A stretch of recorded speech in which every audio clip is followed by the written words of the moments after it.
Hello, world. Welcome to the Shannon Joy Show.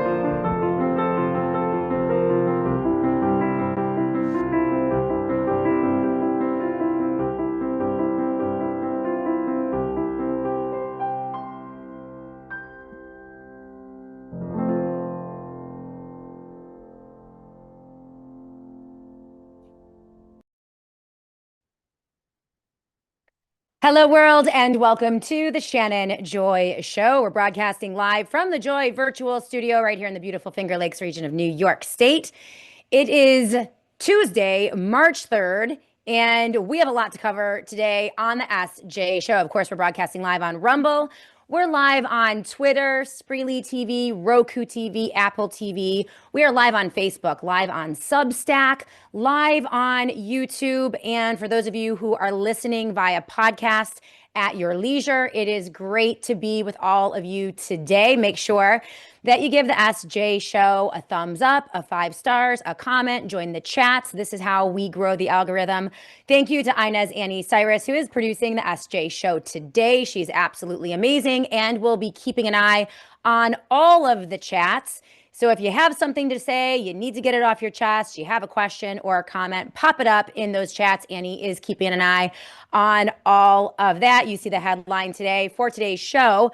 MAGA and MAHA coalitions are fracturing under the weight of massive betrayals from Donald Trump and Bobby Kennedy Jr.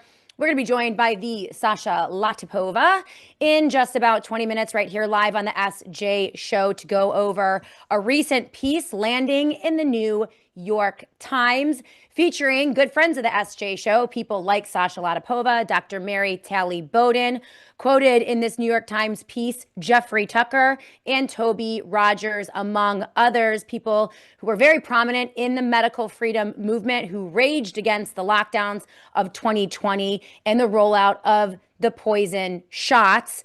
They are now coming together saying that, well, Trump isn't cutting it. In the headline here, as Kennedy turns from vaccines, MAHA allies see a betrayal.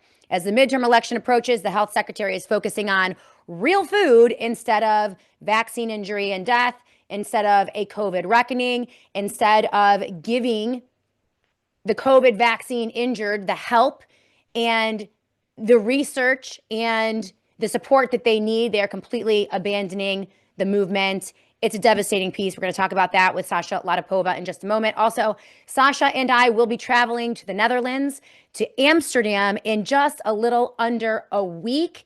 A show note for next week, we will be off from the original show on Monday and Tuesday because I will be covering a big trial, big case in the Netherlands on behalf of 8, one perished, but 8 COVID-19 vaccine injured who are suing Dutch officials, Bill Gates, and the CEO of Pfizer, Albert Bourla, for damages. It's a very important case, and Sasha and I will be in Amsterdam with about 24 other medical freedom reporters from across the globe, and we're going to be bringing that to you, probably walk and talks, a less produced show, but we will be pushing out content on Monday and Tuesday. So keep an eye on the SJ Rumble account and all of our platforms. Make sure that you sign up right now for the SJ newsletter every single day. Go to theshannonjoy.com. That is theshannonjoy.com, and sign up for that SJ newsletter. It goes out whenever I'm live, and that way you'll be alerted. It's going to be a weird schedule on Monday and Tuesday, but we're going to be bringing you a lot of information there. There's a major press conference, and hopefully we're going to see testimony from Sasha Latypova, Catherine Austin Fitz, Michael Yeadon, among others. Dr. Joe Sansone is also traveling as well. So I'm really, really honored to be working with such an amazing team. We are going for justice. It doesn't matter what Bobby Kennedy does or MAHA, the coalition, Jay Bhattacharya, Donald Trump. They might want to move on from COVID. We are not going to do that. We're going for justice, and we will continue to go for justice until we can establish the truth about what happened in the dark days of 2020, and we can get help for those who have been horrifyingly injured by the COVID shots. Those bioweapons, by the way, still being deployed and promoted by Donald Trump. the murderous dictator in chief here in the United States of America, he needs to be exposed as well. So you all realize Donald Trump promised an end to endless wars, while Bobby Kennedy promised a COVID reckoning and justice for the COVID vaccine injured. Neither has delivered, and in fact are pursuing the opposite of what they had pledged, sparking fury from base supporters.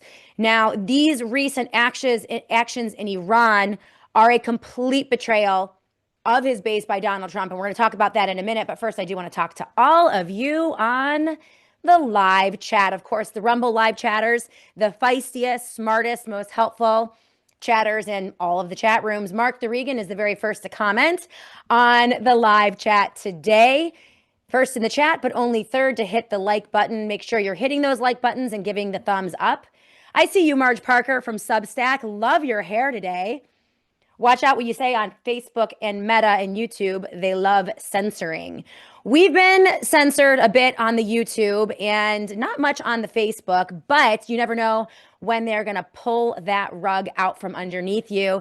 This is why I encourage all of you to make sure that you are signing up for my e-newsletter so that I have your email account. This is how we stay connected in case of deplatforming or censoring, which I think is coming, and I think it's going to come quickly. Everything is accelerating in the US and across the globe today as we move into what the controllers and the planners would like to be the Great Reset, the new 21st century global order, which is kind of a murky, disastrous, horrifying combination of Zionism and the technocracy. And it is this kind of uber global technate, this order. They want to own everything. We have nothing. And they control the masses, the 8 billion or so of us on the planet, through a massive infrastructure of digital surveillance and control. And I have two pieces today that are linked in the show notes of the SJ show. The Dre dossier. She had a phenomenal 20-minute expose yesterday, the merger that needed a war. And this is an overview of Larry Ellison and Oracle just yesterday snagged a sweetheart deal in the fog of war. This is a major, major deal. And it centers around a merger between Paramount and Warner Brothers. And it's not so much the consolidation of the entertainment industry and the information industry, because CNN is involved in that merger, but it's even bigger than that, as Dre has uncovered in her piece, which is on Substack and linked in the show notes of the Shannon Joy Show. This is about the consolidation of multiple entities to create a massive, massive surveillance system that is tapping into Medicare, Medicaid, your health records, and also everything and anything that you do online through the back door. And it's all privately controlled, but, you know, taking in a lot of government money. It's terrible. We're going to get to that in a moment today on the Shannon Joy Show. And then another piece that I linked in the show notes of today's show. This is from Patrick Wood. He is the founder, CEO of Technocracy. He knows the technocrats like the back of his hand. He's been reporting on them for 20 years. And this is his piece, The Gaza Technate. For the first time in history, technocracy is in plain view, and it is happening in Gaza. Major, mega deals, multi-million-dollar, billion-dollar deals made by the Trump boys and all of their buddies in the Middle East. It is absolute grift. It is absolute plunder.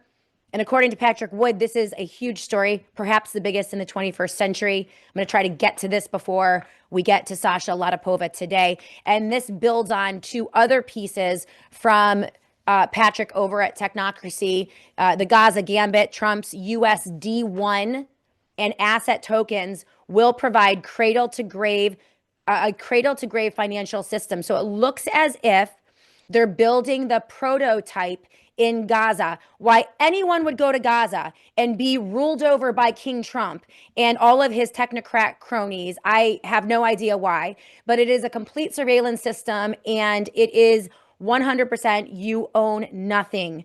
There is no private ownership in the Gaza technate. And we'll look at that. This is what they would like to export, I think, to the United States of America and the rest of the world. And this is what they're doing on the back end in the shadows while they wage war in Iran. So we have to pay attention. I mean, a lot of this, there are many out there saying that so many of the headlines today are designed to distract us from the building of the infrastructure of the global technocratic surveillance and control system, complete with digital IDs and digital currencies. And again, the overarching theme is you own nothing.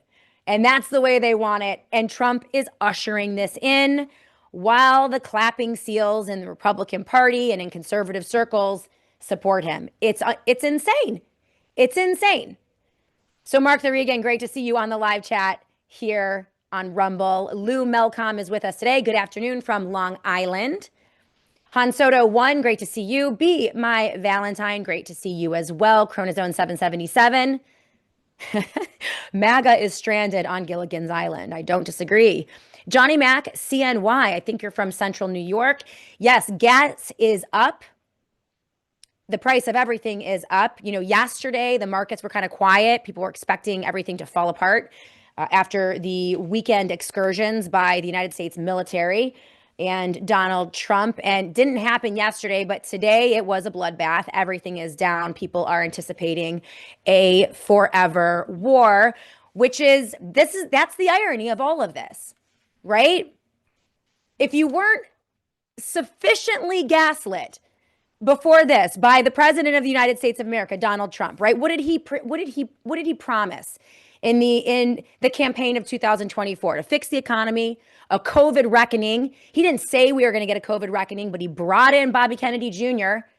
in order to convince MAHA and the medical freedom movement that there would be a COVID reckoning, and the addressing of the horrifying problem of COVID-19 vaccine injury and death. He promised justice for the Epstein victims, to open up the Epstein files, all of the betrayal after betrayal after betrayal, like right in our faces. Like, not only did he try to not release the Epstein files, he walked us through this ridiculous theater, right? This pageant of, bringing in the influencers to the Oval Office and Pam Bondi handing them empty binders that they waved around, like with a straight face, trying to convince us that they were actually releasing the Epstein files, which was a complete fraud. He went from there to actually trying to convince his base that the Epstein files and the Epstein scandal was actually a Democrat hoax. He did that for a little while. Finally, they were forced to release the Epstein files, and everything is falling apart. But it's just one gaslight after another. And if you weren't sufficiently gaslit before by this president, well, buckle up, Buttercup, because we just went from ending endless wars to more war forevermore and ever and ever and ever. Donald Trump is now posting out on Truth Social that not only will he not be ending endless wars, he is going to double, triple down on war forever. And this is what he wrote. And this is what I cannot fathom with his supporters. Like, how difficult must it be to be a Trump supporter? I would be on edge every single day. Like, how am I going to have to twist myself into a pretzel and deny everything I've ever said before in my life to my friends and family or on social media? How am I going to abandon every principle I've ever held, every position I've ever held? I mean, for those in conservative media who have to chase this president from one gaslighting event to another, I don't know how they do it. Thank you, Jesus, that I don't have to, right? Because as you all know, I called it 10 years ago and I never looked back. But these Trump supporters, he pushes this out yesterday on Truth Social. The United States munition stockpiles, I don't even know what we were talking about munition stockpiles, but okay. At the medium upper level, medium grade have never been higher or better, said President Trump. As was stated to me, we have virtually unlimited supply of these weapons. Wars now can be fought forever and very successfully using just these supplies, which are better than other countries' finest arms. Fortunately, I rebuilt the military in my first term and continue to do so. The United States is stocked and ready to go and win big in forever wars. So this is complete inversion. It's 100% gaslighting. It's kind of a humiliation ritual because you have to be humiliated and an utter fool to accept this, to defend this, to try to explain this if you are in Trump's camp. And I think that more and more people are frankly just too embarrassed to stick with this guy. And this is why his poll numbers are tanking. This is why he is losing support. This is why you are seeing a growing chorus of influencers and commentators on the right coming out and calling out this president for this massive betrayal. So as Trump vows to commit American military and resources for as long as it takes, for forevermore, we're going to be at war, according to Donald Trump, with no clear rationale as to why we got involved in it in the first place. All right, we're now getting different stories from Hegseth, Marco Rubio, Bibi Netanyahu, Donald Trump. Donald Trump is in the Oval Office having a conference about the golden drapes behind him, okay? I mean, it's insane. There's no rationale as to why we got in the first place. There's no clear understanding of what the goals are and what the objectives are. And there's no clear timeline for exit. So this is what they want. This is the point. This is why I say that Donald Trump is the plunderer in chief, that he is driving this nation off a cliff. He is a drunken conductor on a flaming engine barreling 80 miles an hour down the tracks off a cliff. That's what we're dealing with. This is the state of the union today in the United States of America. And we just need to deal with this understanding that chaos is the name of the game. That is the status quo. That is the baseline for all analysis. I watch these reporters at the White House and on conservative media try to analyze what this president is doing. And there's no way to do it, right? We aren't privy to their plans. He's clearly controlled by higher powers, and they're going for all of it. And so really the play here is to hold on as best as we can. I'm on this roller coaster, white knuckled with all of you, hanging on for dear life. And we're going to try to survive. We're going to try to, with our heads on straight, understand as best we can what is going on so that we can protect ourselves and our families, so that we can protect our communities, so that we can rise up and resist from the bottom up, so we can be blessings to our neighbors and solidly reject what it is that they're doing. And there's much that we can do.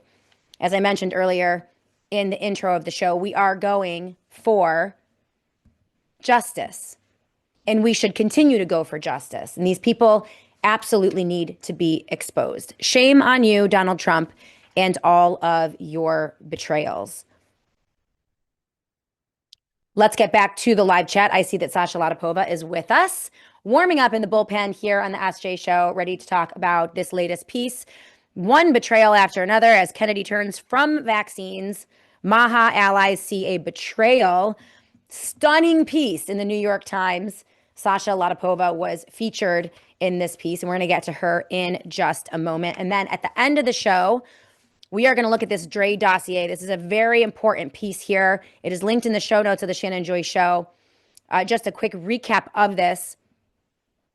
And I'll get into it in more detail tomorrow, along with the Patrick Wood piece on the Gaza technate. This is going to be our best example of the global technate, what they envision for the United States and the rest of the world as the technocrats and the Zionists align together to control everything.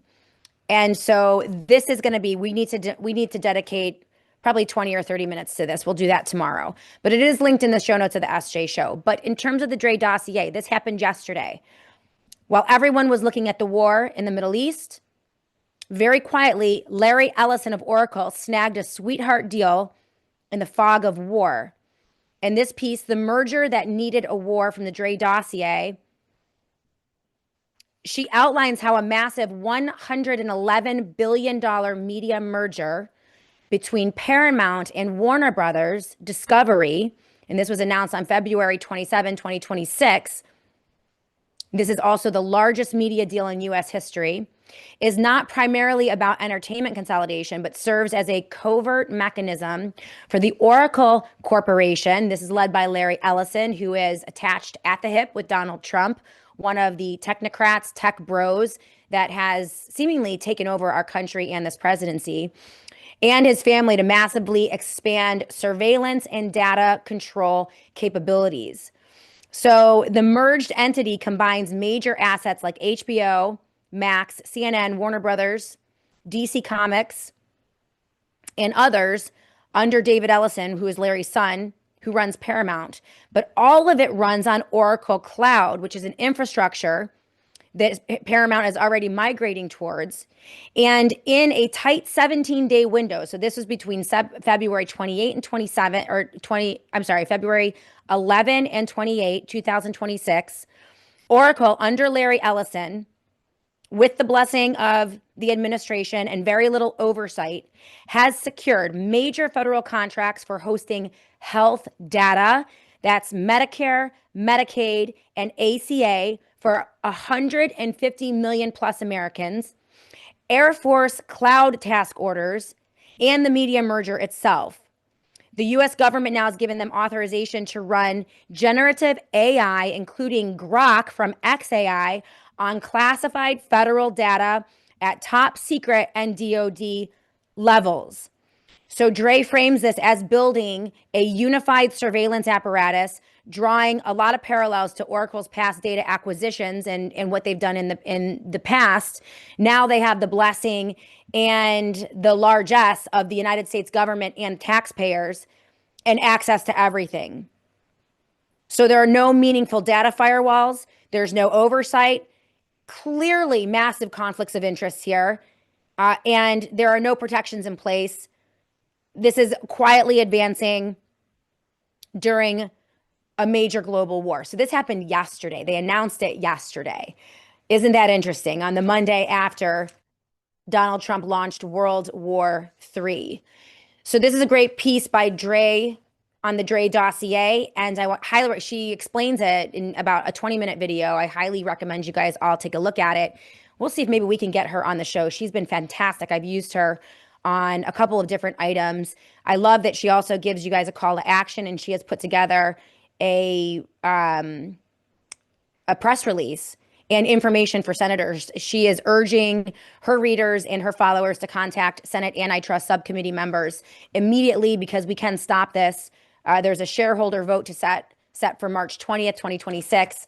And after that, it may be irreversible. So we'll keep an eye on this. But, this is the larger theme as we move from one insane headline to another, one insane revelation in the Epstein files to the next. Quietly, underneath all of it, they are building a massive surveillance infrastructure. And the mission is to put us all on the digital food stamps and make sure that we are all digitally surveilled. It is a 21st century version of human slavery, and they're going for it. And so all of this plays in to their attempt to seize the human body through the medical industrial complex. This is why they are clinging so desperately to the right of the government to force vaccinate or force inject its citizens. And that is really at the heart of what the medical freedom community raged against during 2020 and 2021, the rollout of the COVID shots. And this was supposed to be addressed and alleviated. We were supposed to be moving for justice with the alliance between Donald Trump and Bobby Kennedy Jr. That is what brought in the MAHA vote. That's what brought in the medical freedom community. Now, I wasn't convinced, and I told you all it was a farce. In fact, I advocated that Bobby Kennedy Jr. stay as far away as humanly possible from the Trump campaign, because we knew that, well, Trump was the guy that did it to us in the first place. And Bobby Kennedy Jr. was not going to influence Trump. It was going to be the Trump administration who influenced and made impotent Bobby Kennedy Jr. And I think that's what we have seen. And that is why this piece, as Kennedy turns from vaccines, MAHA allies see a betrayal, is so important. This piece featuring Toby Rogers, Jeffrey Tucker, Dr. Mary Talley Bowden, and of course, Sasha Latypova.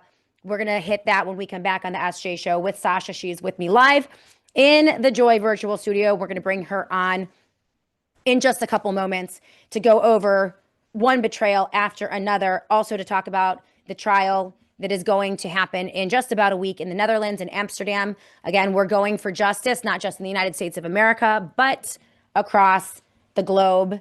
And we're going to talk about other things as well. So I can't wait to bring Sasha in. Keep it tuned right here. We'll be back in a moment on the SJ show. I want to invite you. I would love to meet you.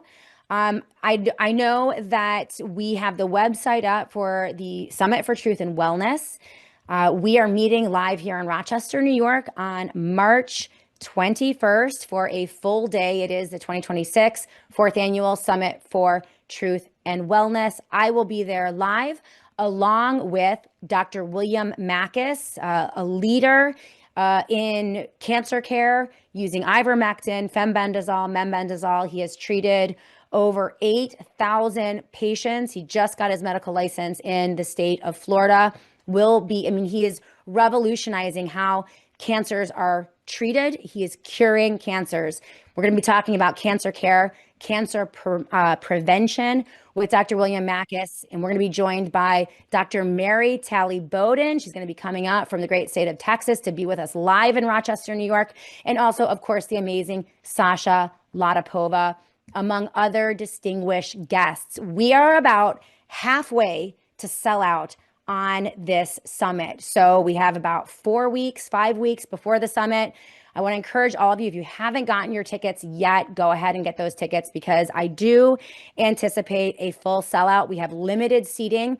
It's going to be a beautiful morning of presentations, and then we are going to break and have a lovely luncheon afterwards. Plenty of time to meet and greet, to meet the speakers, fellowship, collaborate. It's just going to be an absolutely beautiful event. I love hosting it. And of course, all the proceeds, everything that we earn over the expenses to put the summit together will go to Americans for Healthcare Alternatives, an amazing organization that I have been working with for many years. Their mission is to provide an alternative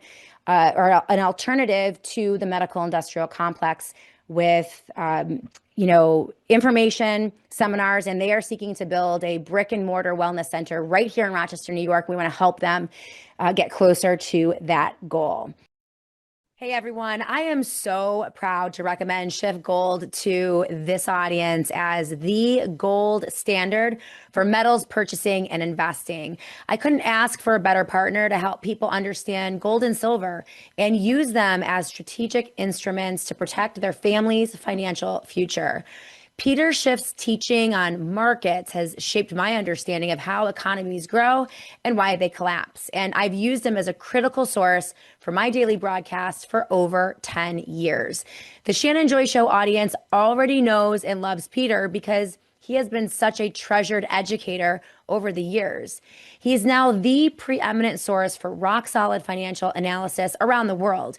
And this is because he understands the immutable laws of natural markets and his stalwart unwillingness to veer from absolute truths regardless of economic fads and political pressures. Bottom line, he doesn't sell out. And that means a lot to me. I trust Shift Gold, and you can too. Go to shiftgold.com/joy today to get started. You'll find some of the lowest spot prices for gold and silver and critical information on protecting your retirement savings with a gold or silver IRA. That's www.shiftgold.com/joy. Hedge against the chaos with our friends over at Shift Gold. Welcome back, everyone, to the Shannon Joy Show. In just a moment, we're going to bring in the Sasha Latypova to discuss a big case in the Netherlands. We are going for justice. Individuals who were injured by the COVID-19 vaccines are coming together in a suit. They're going after Bill Gates Albert Bourla, the CEO of Pfizer, and also Dutch officials. We're going to be covering that live from Amsterdam in just under a week. Cannot wait to talk to Sasha about that and the big piece in the New York Times. But I do want to say hello to some of you on the live chats because I'm loving the Substack chat. We are growing so fast on Substack. And man, I cannot believe that I have not utilized Substack more. It is such an elegant platform. And I'm really enjoying my time over there. And we are growing. I mean, exponential growth on Substack. I see you guys on the Substack live chat. From Big Dog, Trump humpers have been posting about everything other than Trump, Israel, Iran, and war. Anything that they can possibly talk about besides the betrayals, which is becoming harder and harder because it's just one betrayal after another. Epstein, betrayal. Iran, endless wars, betrayal. COVID-19 and the poison shot, betrayal. Fixing the economy, betrayal. One after another. I don't know how these people can justify their support of this president, but well, hey, the drapes are beautiful in the Oval Office, right? The golden drapes. This is what the guy stands up and talks about. Nothing at all. Gaslights his audience and his base and talks about the drapes. It's like Studio 54 threw up in the Oval Office. I mean, gold lame everywhere. It's so bad. It's so bad. It's so bad. Boxcar Philly on the Substack. Trump has become a huge disappointment. I mean, he has done a few good things, but this war thing, I just cannot stand. That crosses my line. And I agree with you. I think that Sasha Latypova is in agreement with us as well. She joins me today in the Joy Virtual Studio. Sasha, welcome to the show. So great to see you. You look beautiful as always. And yeah, two wild and crazy gals out in Amsterdam. Hopefully we won't fall in the canal. No, the plan is not to fall into the canal. Yeah. I mean, we're going to make some trouble in Amsterdam. Why don't we start there? Let's talk about, you've been spearheading this. It's a major case, very important case.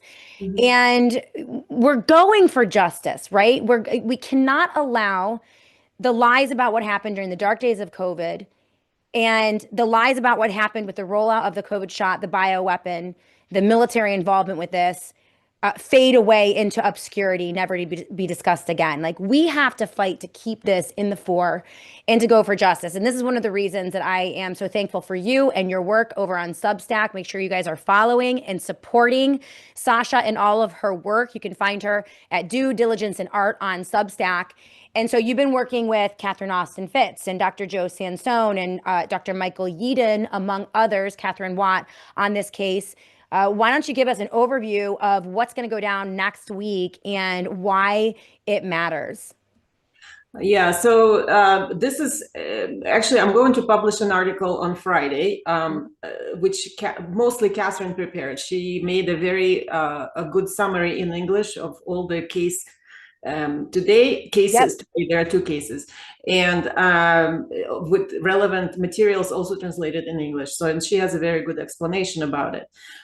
So I advise people also to watch for my article on Friday, where I'm going to push it out on Substack. But to summarize, it's basically two cases with the total of the original 7 plaintiffs in the first case, and then 3 additional plaintiffs in the second case. And the first one is older, was filed in 23. Of those 7 plaintiffs, 1 already passed away from their injuries. And these are the people who were deceived by the Dutch government, the government officials who are named as defendants. And Albert Bourla and Bill Gates are also named as defendants. So the case alleges that people were lied to about both COVID being a pandemic or some sort of infectious illness. And then they were propagandized, driven into panic. Catherine has a very good terminology for it. She says there are multiple categories of harm. This is a civil procedure alleging harm and asking for compensation. And so the categories of harm that should be considered are both physical, the injuries from these shots, but importantly, the cognitive harm. And that's a very good term to describe what happened. So people were lied to globally, but we're talking about the whole, the Netherlands now. And people were misled by the government officials who then lied and said, oh, for this very, very dangerous, deadly virus, you can have this wonderful, safe and effective vaccine, which turned out the virus was a fake agenda, fake project with the government. And now with Epstein file revelations, we have confirmed all of this, that they pre-planned the pandemic for profit as a government project, invested into all these poison shots, and then propagandized the public, lied to the public, and continued doing so.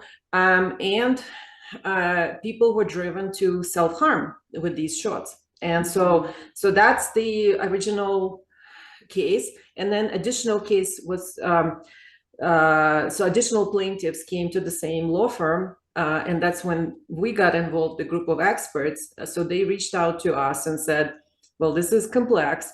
Right. And we want to bring the experts to the court for a consultation with the court. And this is a process, a civil procedure available to all Dutch citizens, where the plaintiffs can ask the court to help them draft the case. Right. And for this, they can bring whoever they wish as an expert witness because of the complex technical aspects, technical, political, financial, and all other aspects which we are addressing. And so that's a normal procedure. This is available to every Dutch citizen. And in the lower court where this case was filed, the judge denied this. And they even denied open court procedure. They denied the press presence. So that was a big problem. And then Attorney Stassen, who is prosecuting this case, started appealing that denial, which happened last year. So this is the appeal, and we're going to the Court of Appeals in Amsterdam now, which allowed him to bring anyone he wishes on the plaintiff's side. So he then reached out and said, well, whoever from the expert group can come, please come. But we also, so people are, we're traveling long distance, and it's a big deal. So he said, well, why don't we have a press conference afterwards? Because it's open to anybody participating. At which point, we invited the press. You agreed, yes, this is great, and we now have approximately, I believe, 30 people registered from press to come, and a lot of them will be also in the courtroom. Amazing. And then everyone will go after the court hearing, which is going to be on March 9th from 11 to around 4. And then at 5 p.m., we're going to go and have a press event. And that's going to last as long as we need to answer questions and do all the interviews and everything else. So that should be a big day. And I'm very excited for it and looking forward to being there and to being there with you.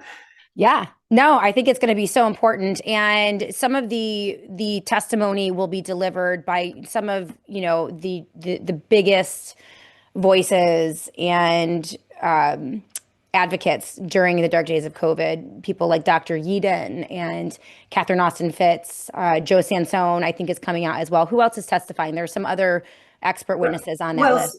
So we are not expected necessarily to speak in court, but in person we will be there. And so we already provided, so myself and Catherine Watt already provided the written testimony to the court in the previous, so this was part of the appeal. Yep. And also all of us, the 5 of us, provided video recorded testimonies. Great. And they're all available on the Foundation Rechterprecht YouTube webpage, where they're providing materials both in English and in Dutch. Now, we are not expected necessarily to be speaking in court, but we're available there for judge to ask questions. And most importantly, we're available there for Peter Stassen, because it's a full day hearing, and we have a consultation room where in the breaks we discuss the case and discuss what's going on. So that's the plan. Now, I'm going to be there in person. Catherine Austin Fitz is going to be in person, and Joe Sansone is going to be in person. Mike Eden had a different commitment, so he couldn't make it. It's likely that Catherine and Mike Eden will call in by Zoom into the court. This is excellent, and we need to continue again to pursue these cases. And so I want to commend you. There are two areas that I wanted to dive in a little deeper with you, Sasha. I think it's very important, this idea of cognitive harm that Catherine Watt has now begun to describe. In terms of menticide, which is abuse, right? It's using techniques, psychological warfare, gaslighting, all of these elements to break people mentally and to put them in a position of such fear and anxiety and stress that they will literally do things to harm themselves or their children just to alleviate that stress and anxiety. And that's an area that I don't think that we have appropriately addressed in terms of what happened during COVID. I mean, the abuse that was leveled against the American people, and still today, and this is the issue. People are fearful about nuclear war. People are fearful about what they're seeing coming out of the Epstein files, and that was the second area I wanted to get in with you. People are fearful of their own government. I mean, there is so much stress and anxiety out there. One of their major tactics and techniques is the problem reaction solution. It's the Hegelian dialectic. It is weaponizing a crisis or creating a crisis in order to break people mentally so that we will accept horrifying or ridiculous or totalitarian things. And it's kind of everything in terms of their techniques and strategies. Your thoughts on that in context of what happened during COVID, but even what is happening today? How are you seeing this as being so detrimental to humanity in general? Well, yeah, it is detrimental. It became really obvious during COVID, but it's not a new thing. Right. So the problem reaction solution is as old as dirt. It's been utilized by a lot of governments, not just the American, but all kinds of governments historically. It's a tactic. Now, during COVID, of course, it became very global, very obvious, and very coordinated. And now, because of the Epstein file revelations, we know that, for example, Jeffrey Epstein and Bill Gates and JP Morgan were discussing this project, what materialized as Project COVID, but they were calling it a pandemic project, Project Molecule. They had different names for it. And so they planned this as early as 2012 or even before that. And, it's clear that what they wanted to do is to set up this private cartel of pharmaceutical assets or whatever, the chemical assets, right? Vaccine assets. Right. Combined with, and that's, Bill Gates's pet peeve about the vaccines, and then pretend that all of this is some sort of a philanthropy. They even discussing how to avoid how to maintain the tax-free status and philanthropic status while doing this for-profit activities. So invest together in these assets, then coordinate. Jeffrey Epstein was discussing on emails, how can we officially bring CDC in and DOD, DARPA in? So they also coordinated all of this through DARPA. And then they set up all this pandemic preparedness project, obviously behind the scenes. They recruited some spokespeople for it, such as Colonel Matthew Hepburn, that I have been writing about quite a bit. Really? Who then became, the face of the pandemic preparedness and was going to TED Talks and saying how brilliant he is that he came up with this plan. But turns out it's actually a much deeper plan. And so all of this was set up years ahead of time. Then, of course, Catherine Watt meticulously traced all the legal law changes that they introduced in the United States and coordinated globally as well. Right. So such as the PrEP Act, all the amendments and modifications that they made, so that during these military declared emergencies, such as they did with the PrEP Act declaration, then they can pump a whole bunch of money into the system immediately, the system that they all set up already, right? So they have this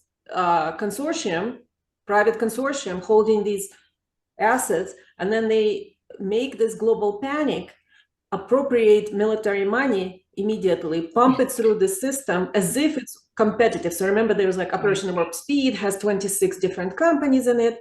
And then miraculously, Pfizer and Moderna become the winners. And miraculously, Bill Gates invested in both Pfizer and Moderna, and Pfizer in 2018, or rather Moderna in 2018 and Pfizer 2019, like months before they pulled the trigger.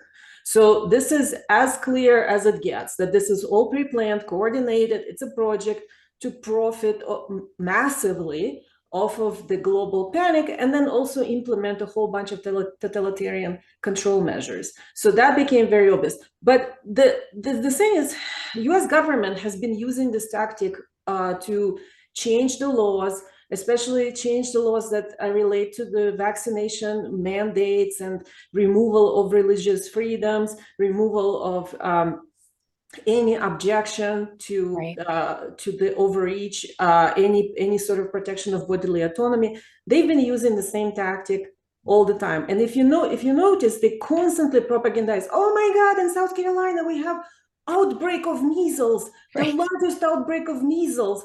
And they're constantly faking these outbreaks. I even published, or republished rather, there's JB Handley Substack, and he published an account of a whistleblower from Oregon State, where they did the same exact thing. They faked a measles epidemic, literally faked it. They just produced a whole bunch of PR. Unbelievable. The PR agency produced a whole bunch of news articles claiming that there is a measles outbreak, in order to introduce a law that removed I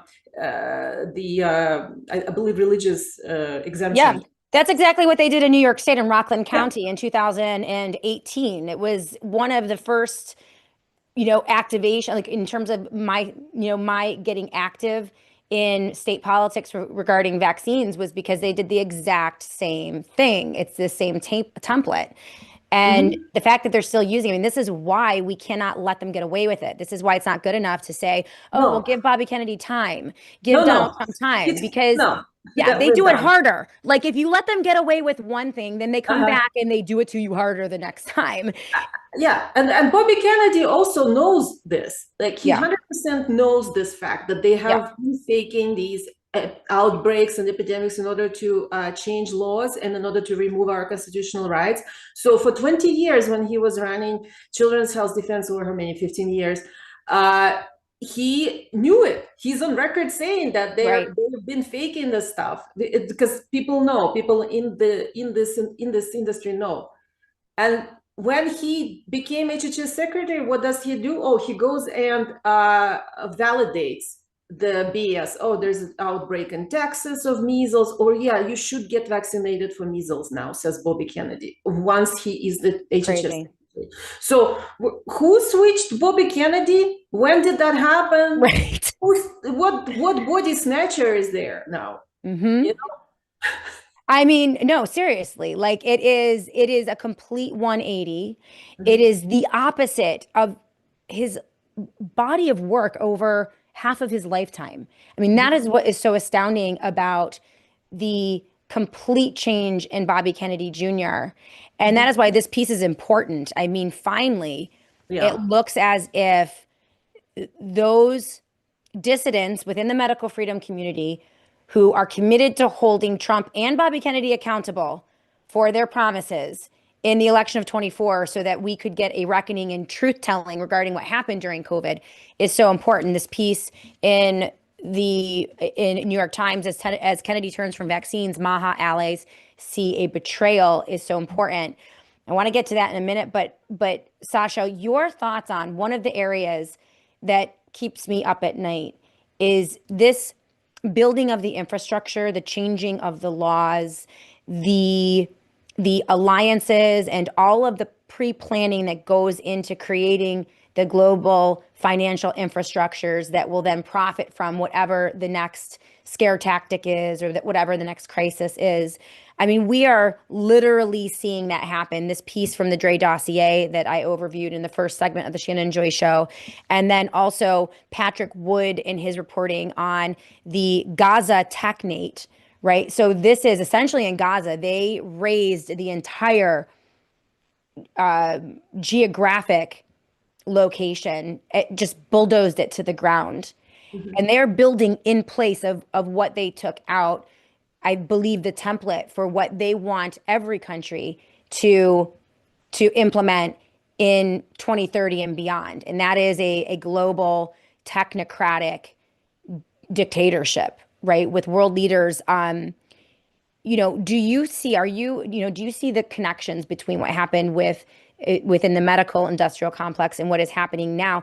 I can envision Donald Trump. I mean, what is the point of war in Iran? The point of war in Iran is to justify something horrifying that they're going to do to us. That's the Mhm. point.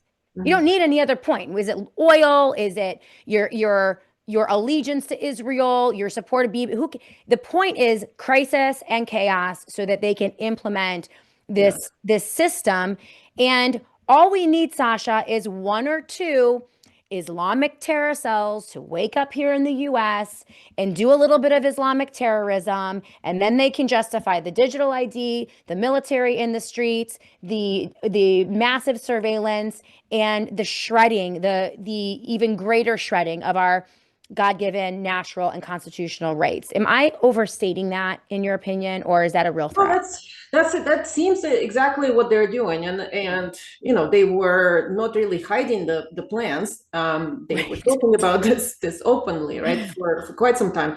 So it's clear that they need a gigantic war. They need the World War III to justify all sorts of things. Well, first of all, the fact that the U.S. government is bankrupt, and not just bankrupt, insolvent. Okay, so Right. we're beyond bankruptcy. Government still can't really go bankrupt, but it's insolvent.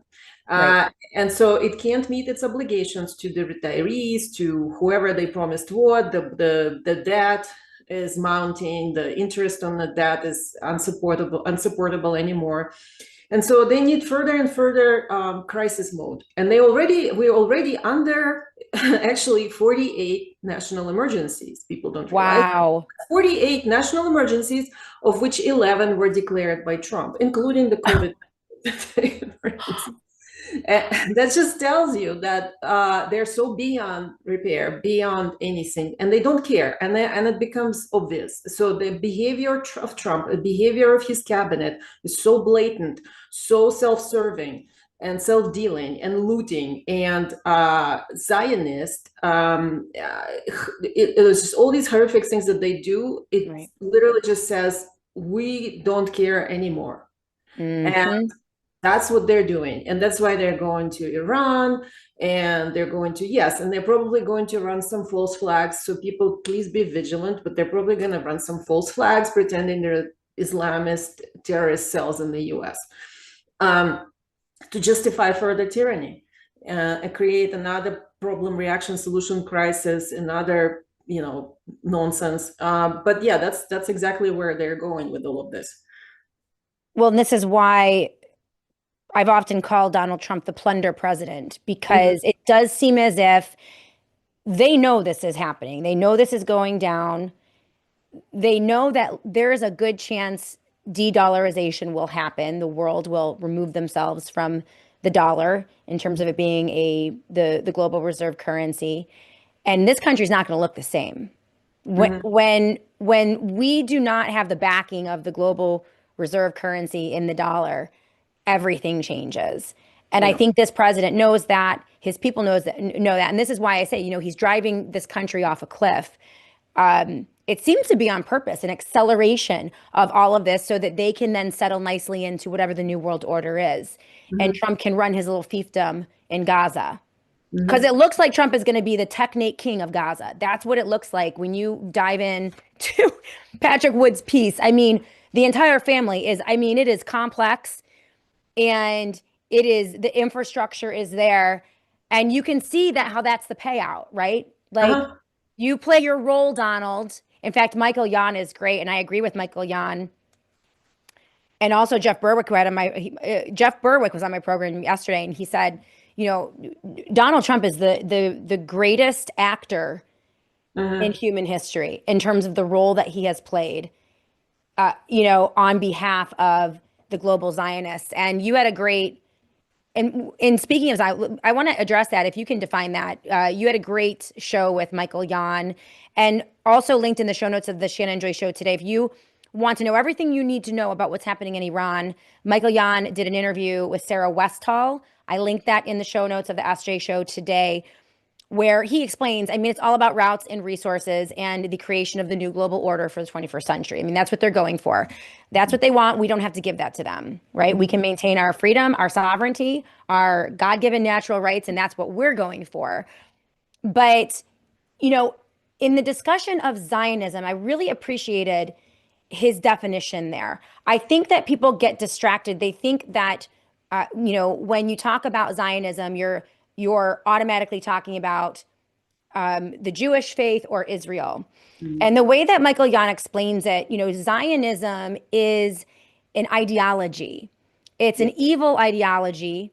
They've linked up with the technocrats, which is another evil ideology, technocracy, which is transhumanism and massive surveillance and control using technology.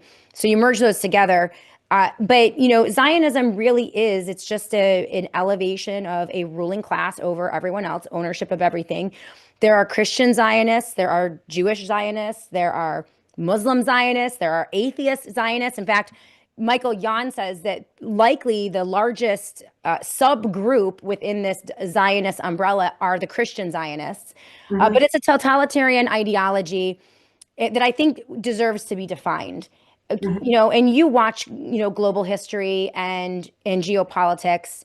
You're well versed in this, Sasha. How would you define it, and how would you define that order? Because I think there's a lot of confusion out there. They would like to make this about being anti-Semitic. I think that blaming Israel is probably just a sliver of the picture. If you're just going after Israel, you're missing the bigger and broader picture in my mind. But what is your understanding of this? Because I think that you can help a lot of people begin to understand who we're dealing with, the bad guys, and how they're organized. Yes, exactly. So I did speak with Michael about this.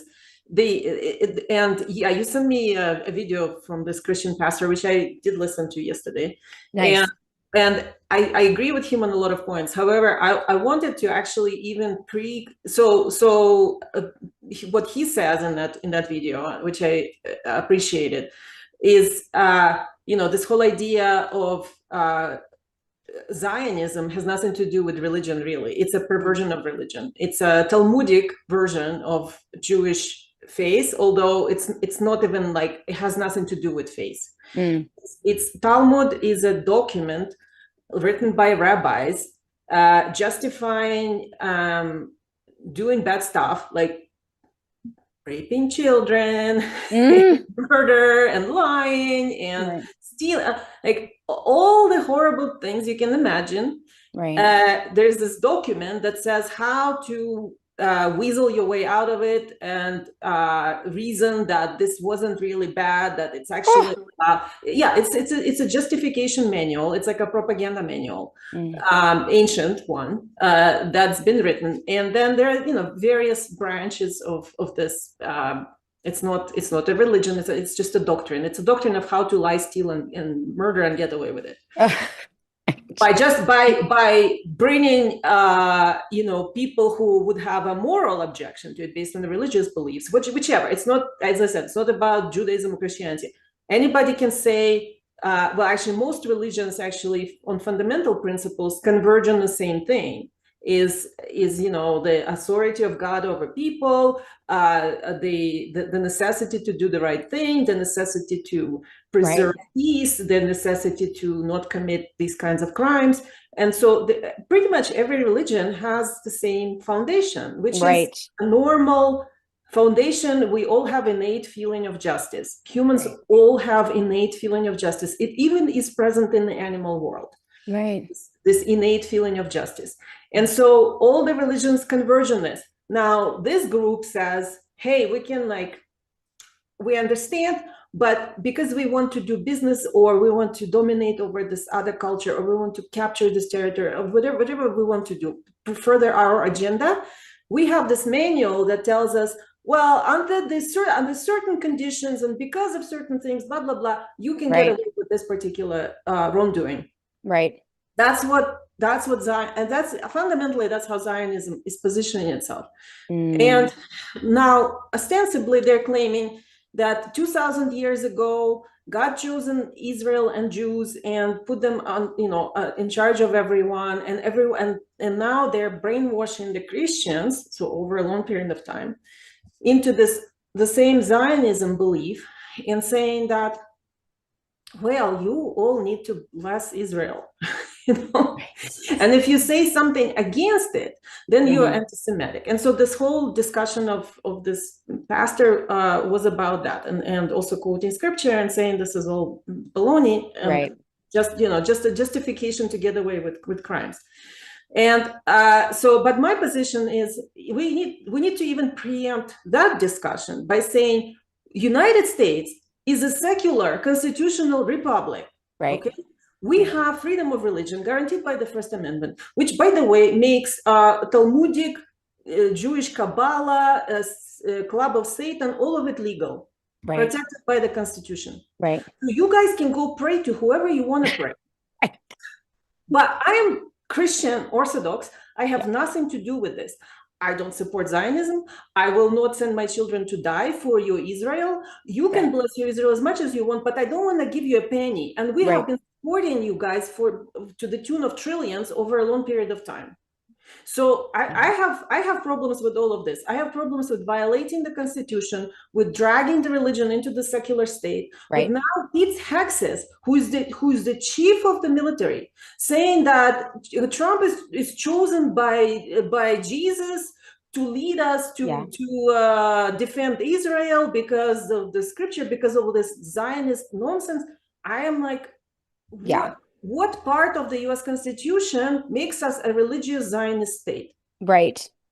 Well, and, in that respect, I mean, this has been the difficulty of navigating this topic, because I make everyone mad, right? The people who are actually anti-Semitic, or people who are actually racist, bigoted, horrifying people, okay, are going directly after people of faith, people who practice Judaism, people who practice Judaism in Israel, and they're vicious and monstrous and horrifying.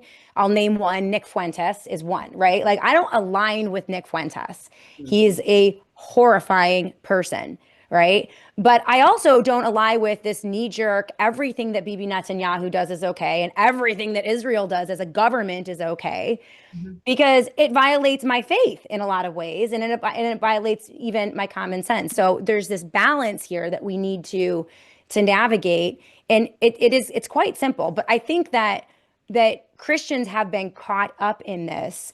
It's a bastardization of scripture. It's not true. I mean, if you read the Old Testament, okay, God was condemning Israel every other chapter. I mean, they could never exactly.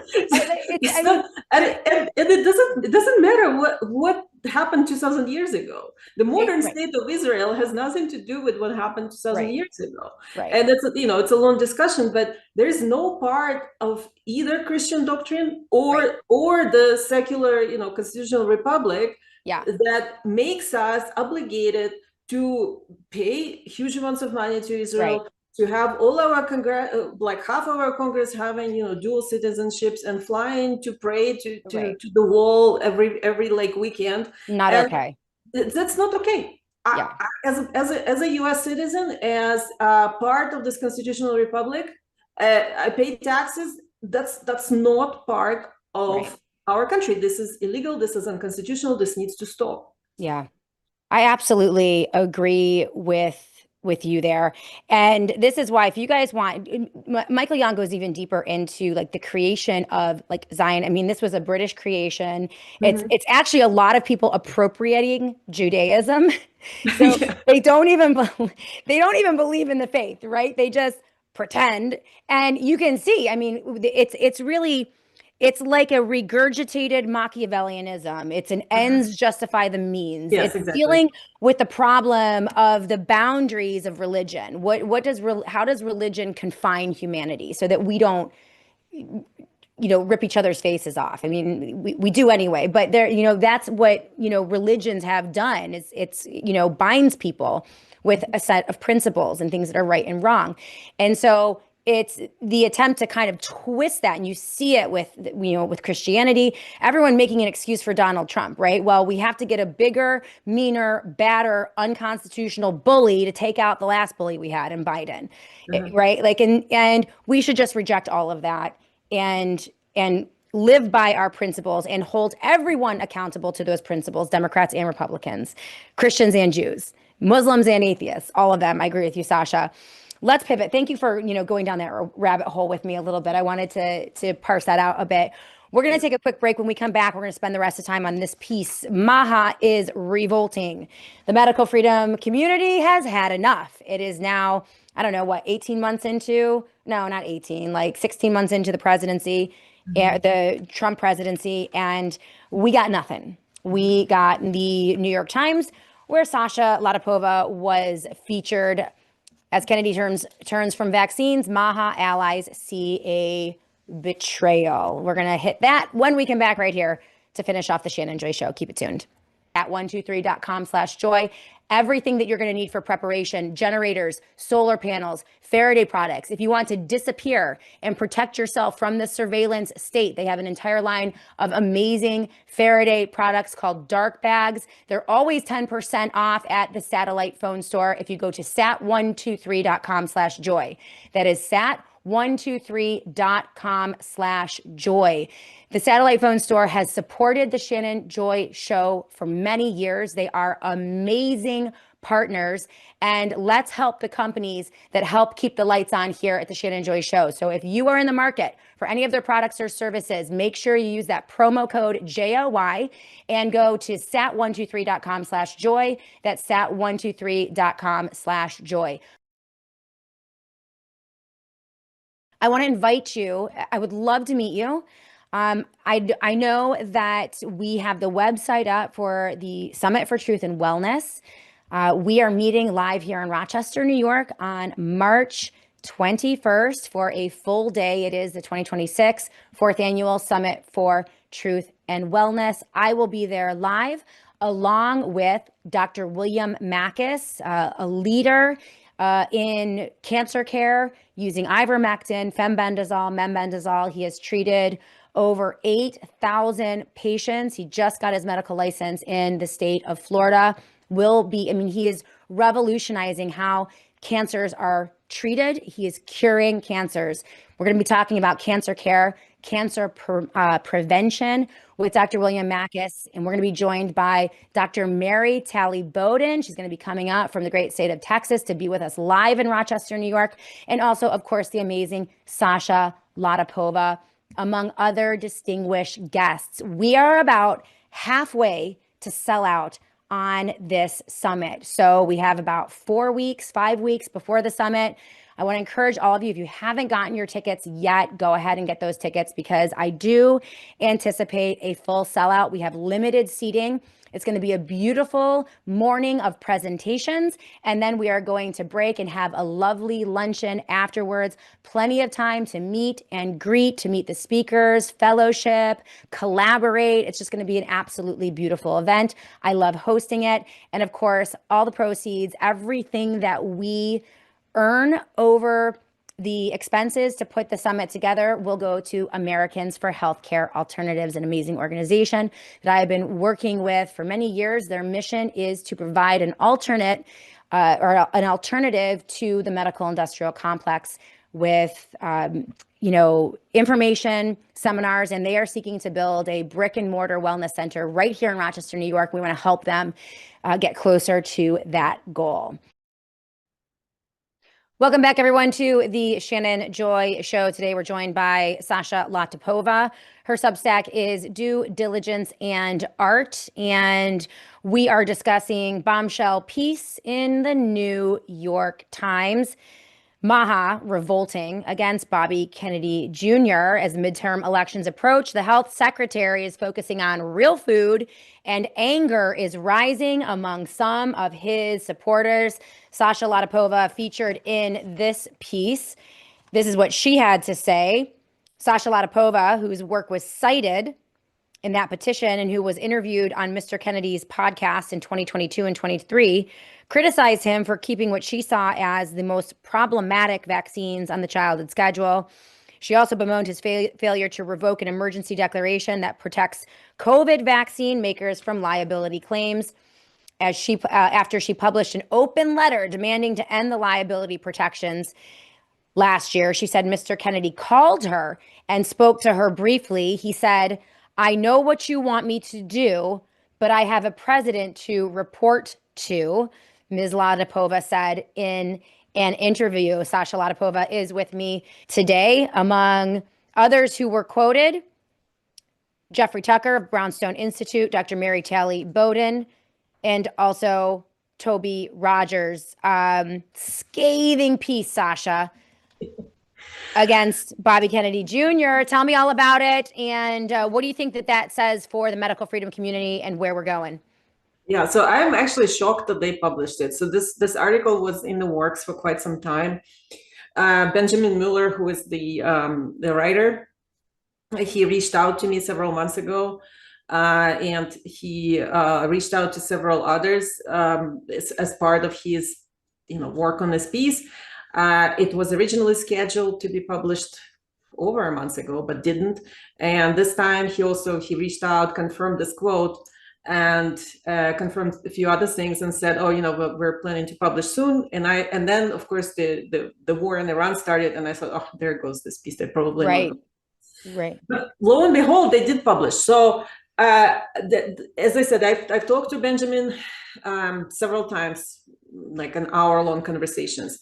To give him credit and to give the New York Times credit, even though, I think they're on the other side. I think they're propaganda. I think they're just as bought by pharma lobby as any other mainstream media or Trump administration itself.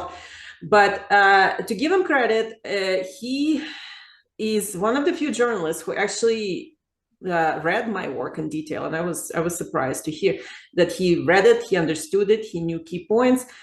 He was specifically interested in the PrEP Act.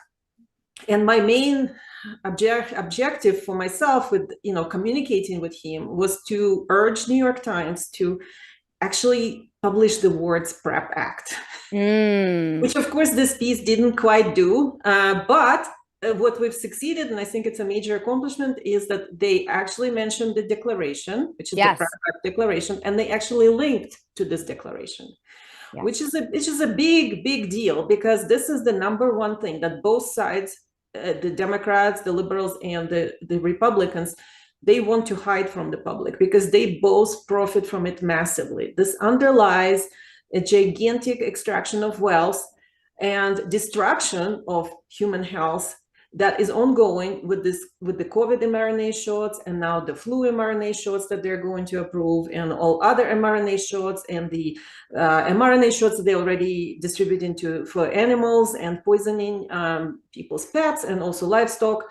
And so that it's such a massive profit center for them, because PrEP Act absolves manufacturers from any liability whatsoever. You can't even bring a suit. It says you preempt suit and liability, preempts every state law that might conflict, preempts any other law that might conflict. So this is their, no pun intended, trump card, okay? Right. They're playing this to the max.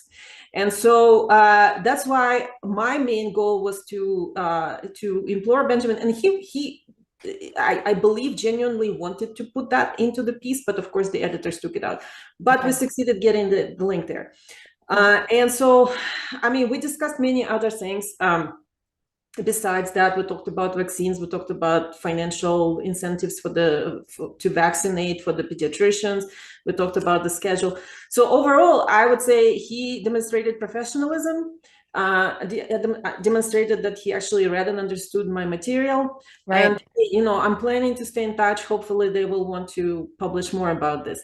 Now, I think what the piece itself and the fact that they did publish it shows that the Democrat lobby, which is behind the New York Times, is sensing that they're going to achieve victory in the midterms.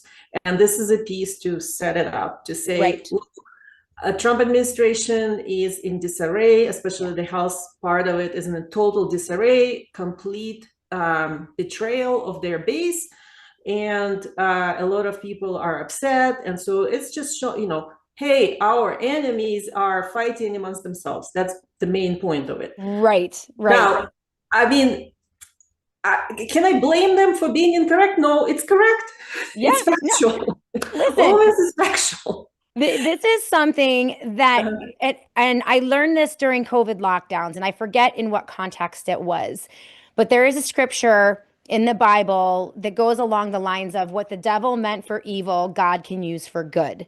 So, even though the New York Times, we know for the most part is a hostile entity, they were complicit in justifying the lockdowns of COVID-19. They were complicit in covering up all of this information that was at their fingertips during the lockdowns and during the rollout of the military bioweapons, the COVID shots, right? Despite all of that, it is still a paper of record. And it is still incredibly important that these words are being pushed out by this paper of record, especially the abuse of emergency declarations, Sasha, because I think you nailed it there. It's not just in the medical space where the abuse of emergency declaration has been expanding and accelerating over the past 10 years. As you mentioned, 11 of the past 48 emergency declarations have been issued by President Trump. In fact, we are now at war with Iran, meaning that they could declare an emergency in the interior of the U.S. at any moment for any reason, for some type of terror organizations. And we also see them declaring an emergency regarding artificial intelligence and the arms race for AI with China, expansion of that use. And so they're going to continue to use that in order to justify more and more abuses. Yeah, and for example, the glyphosate. I was just going to tell you the glyphosate. Yes, go. The most recent, and I think that actually the straw that broke MAHA camel's back to some extent. I've noticed a lot of the sycophantic MAHA accounts went quiet after that. Right. Because this was the number one issue. I was actually less of panicking over glyphosate as a health agenda item. Right. And I was writing a bunch of, fairly balanced and scientific reviews about this issue. Now, on the MAHA side, it was all about food, healthy food. Oh my God, organic farming. We're just going to bring everything organic. We're going to ban glyphosate. This is such a massive issue. Cali Means himself, promoted it a million times, saying that, no, don't worry about vaccines. We're just going to fight glyphosate. Then what happens? Trump turns around and says, oh, it's a strategic national resource, this glyphosate thing. And you know why? Because they also want to issue a declaration and protect, because the glyphosate lobby is now saying, why? What are we, a redheaded stepchild? That's right. We want PrEP Act too. Yes. Right. The pharmaceutical companies get complete liability protection. And so you could see all the chemical companies and the oil companies and every industry now is going to be like, what the heck here? What the heck? Why are they the preferred lobby? We also pay a lot of money for lobbying, so we want the same preferences as well. And this is exactly, and Trump, of course, now I'm declaring it a national strategic reserve. And I was like, classic. This is crazy. I mean, God bless the medical freedom community, though, in MAHA. Like, at least they had the self-respect to draw the line somewhere. I mean, you and I predicted this from the day Bobby Kennedy made his speech in the summer of 2024, spent the first 5 minutes talking about some rando Cali Means that no one had ever heard of. It turns out that Cali Means and Casey Means and Grady Means, the patriarch of the Means family, are all up in the military and medical industrial complex. They have drone patents. The guy has been in Washington, D.C. Grady Means his entire life as a subcontractor and a contractor. He was, I believe, the attaché to Nelson Rockefeller. I kid you not. That's great. Grady Means. Nelson Rockefeller. And spawned Callie and Casey, who are now Casey Means is going to be the Surgeon General. But yeah, I mean, they've probably just deployed Susie Wiles in to be Trump's handler. She's also, I mean, it is all a protection racket there. And you called it out. I called it out. we were right. Let's claim it, Sasha. I mean, sorry, not sorry, but someone Yeah. mentioned we have to, it was Annie in the break said we have to get better at ripping the band-aid off and cutting our losses. Like we are wasting too much time giving Mhm. these people rope and time and excuses and Mhm. our support, our approval when we just need to see the writing on the wall. I was saying in the break too, Sasha, I'm reading a book on poker, Uh-huh. right? And like you got to know when to cut your losses. I think everyone should read a book on Yeah. poker. I think poker is a great game Oh, because send me the link. I need the reading for the oh, airplane. it's so good. It's so good. I love poker. It is my favorite game. I know And nothing about poker, but you can teach me. But I'll tell you all about it. Like philosophically, I just love the game of poker. So I'll tell you all about it. But essentially, like there is a strategy to cutting your losses.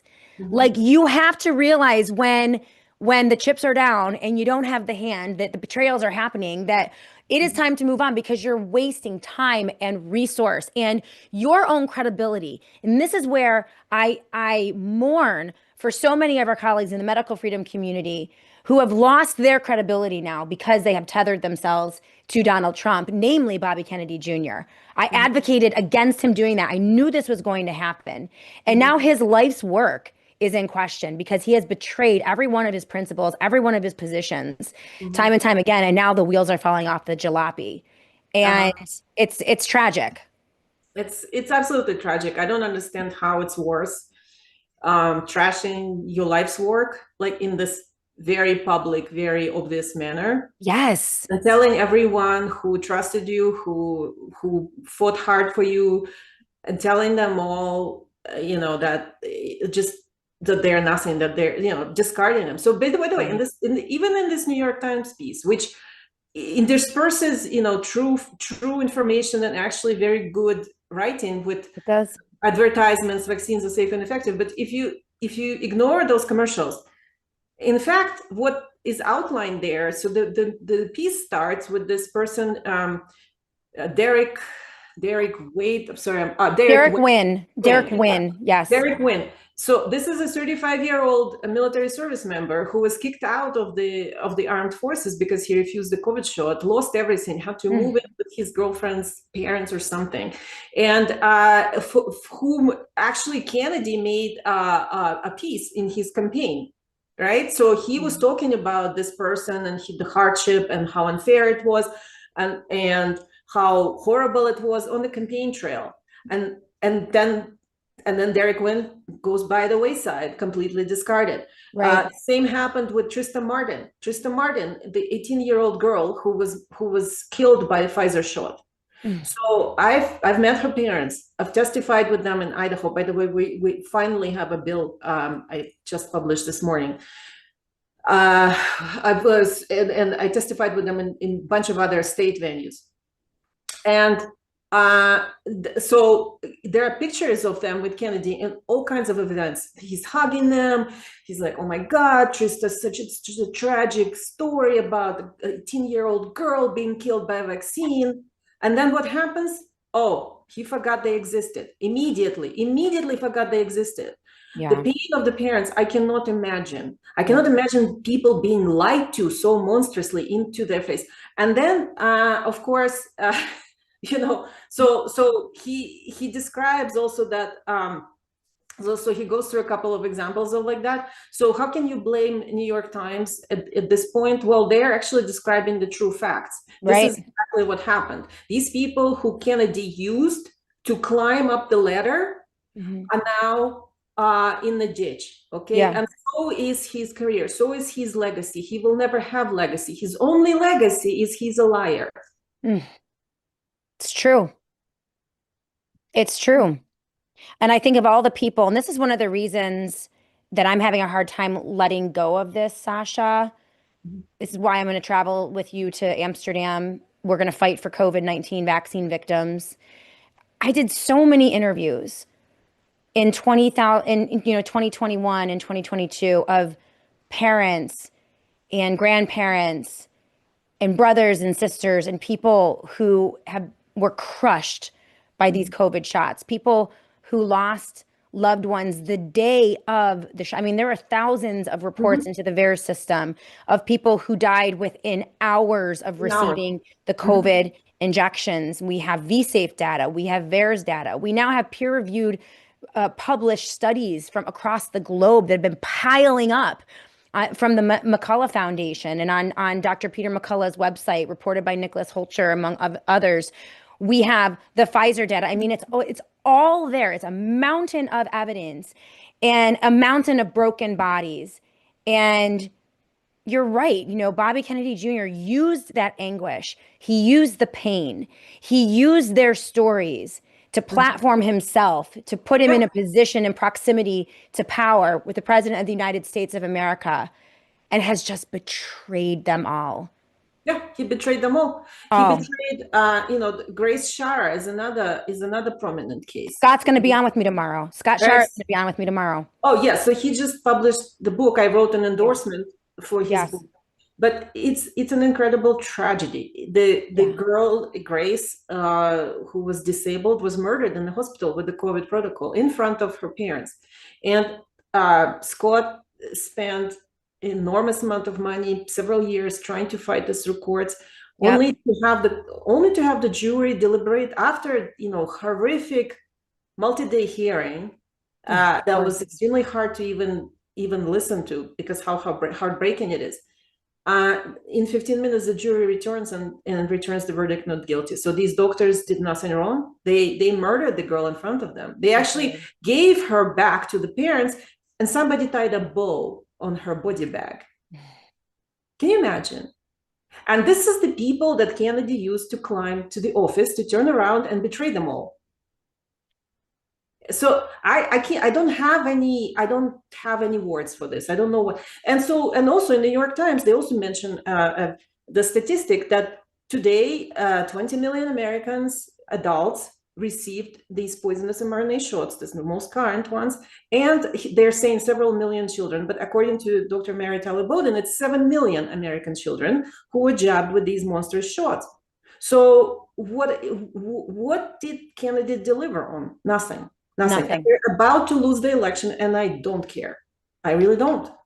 I think it's going to be good, because they've been a distraction. They have obscured our mission, you know, and this is the problem with sending our people into the belly of the beast when we know that there's going to be no reform in Washington, D.C. There is plenty we can do to resist from the outside in, at the local level, the state level, through the courts, through state legislation, through organization, through petitions, through international court cases like the one that you're involved with, Sasha, through peaceful non-compliance, civil disobedience, refusal to comply. You do that through organization, because there is power in numbers. But when we're all waiting for Donald Trump and Bobby Kennedy to save us, and just sitting there, just waiting for them to come in like a white knight on a horse, then everything else is to the back of the bus, right? And all of those good and powerful things that we can do to actually achieve justice are now sidelined as we wait for these guys. And then these guys, not only do they not deliver, Sasha, but they actually make it worse. They come in with new liability protection for other industries, for chemical industries, for the AI industry. They do nothing. They obscure the truth, and they separate us then now in proximity from the event of the murder, right? So now we're how many years out from when the atrocity actually happened? That's on purpose. That's a tactic and a strategy to delay. And they aid and abet the bad guys in doing that. And so I think I cannot wait for them to lose, to be honest, because they've been a detriment to our movement. And I think people just need to rip the Band-Aid off. People need to walk away. I urge, walk away from MAHA. Turn around. Say, I don't support this anymore. This is the end of our relationship. Yeah, and it's okay. It's totally okay. I think people don't realize how much power we have in saying no. We as individuals, the largest power we can exert is to say no, and say it loudly, be vocal, be respectful and civil. I do not support violence. I do not advocate for anything illegal. So, but within the constraints of legality and civility, we can powerfully say no, be critical, and demand that these people stop lying and deliver. And the minute they start lying, we recognize it, and we don't give them, oh, just wait, just baby steps, unity. Oh my God, Susie Wiles is not letting Trump do this, or Kennedy do this. I don't care. They're in charge of Susie Wiles. Yeah, I'm not in charge of Susie Wiles. right. They're in charge of who they select as their spokespeople. They're in charge. So by the way, Bobby Kennedy is going to spend Bobby Kennedy's budget, official budget, is about 5 times larger than the official defense budget. Unbelievable. Okay, Unbelievable. The DoD steals 10x more money, but on paper, Bobby Kennedy is financially more powerful than the Department of Defense. What is he spending those trillions on? Oh, the crayon coloring book of the food. Okay, so I'm, you know, as an individual, as a human being, as a Christian, as a mother, as an intelligent human, I refuse to be treated like a retard. And I also don't buy that all these other stupid Americans, no, they're not stupid. Okay, I haven't met a single one who doesn't know, who needs a coloring book for the food.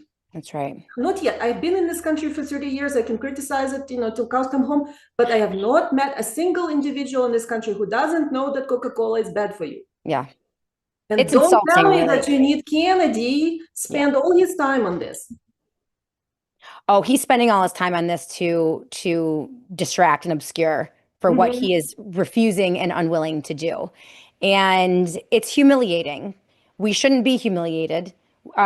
We should just rip the Band-Aid off. And with that, congratulations, Sasha. This is an important piece. Again, features Dr. Mary Telly Bowden, Toby Rogers, Jeffrey Tucker, Brownstone Institute, among others. Very, very proud of all of you for contributing on this. And it is linked in the show notes of the Shannon Joy Show. By the way, you guys can meet Sasha coming up on March 21st. March is a very busy month. March 21st. I have a lot of travel. Oh, it's so much travel. It's so much travel, but I'm so pumped.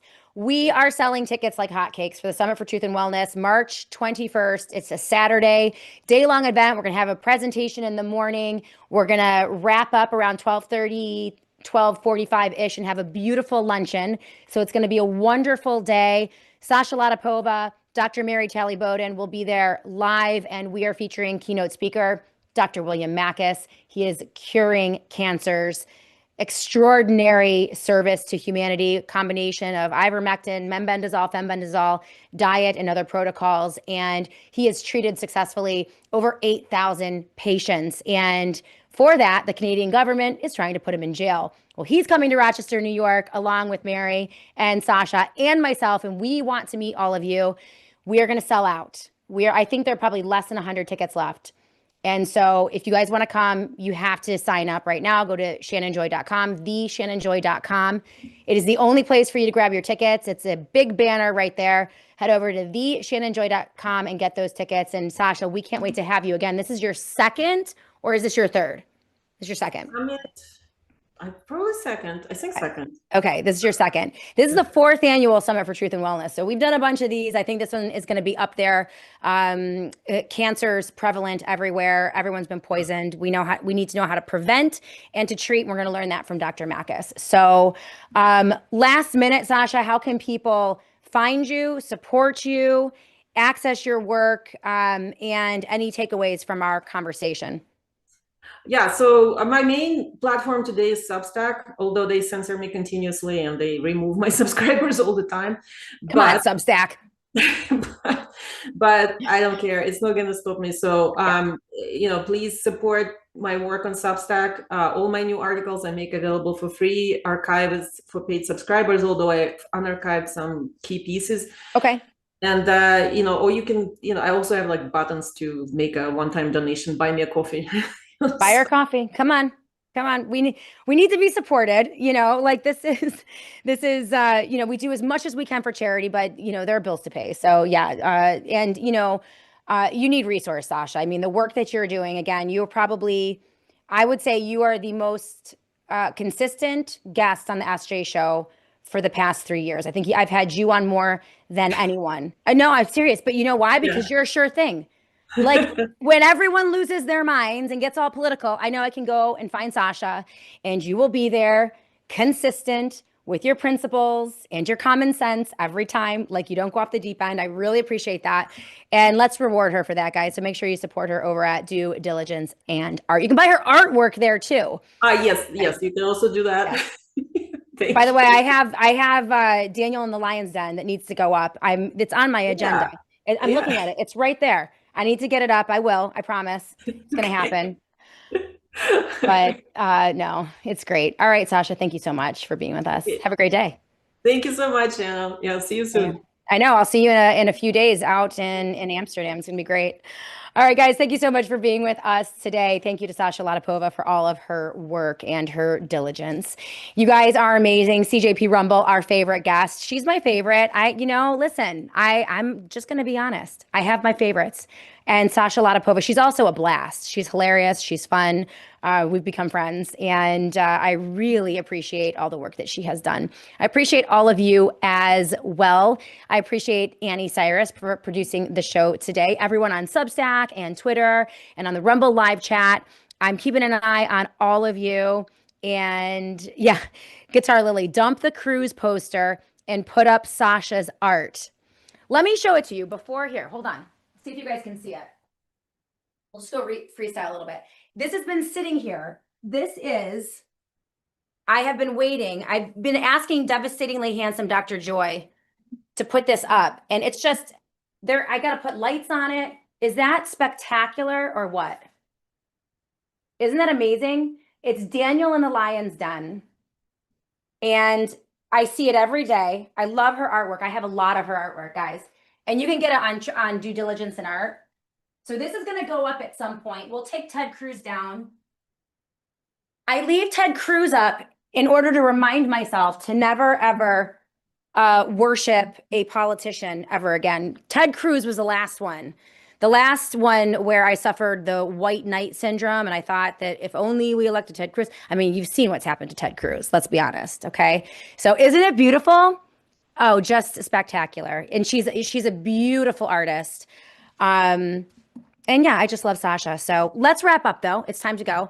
You guys have a great day. Again, thank you to Annie for producing the show. Make sure that you support the Shannon Joy Show. Sign up for those emails, theshannonjoy.com, theshannonjoy.com. Go there today. Sign up for your email and also sign up for the Summit for Truth and Wellness. We will be back tomorrow, joined by Scott Shara. He has a new book on his experience during the dark days of COVID, the loss of his daughter, Grace, which we just talked about briefly today.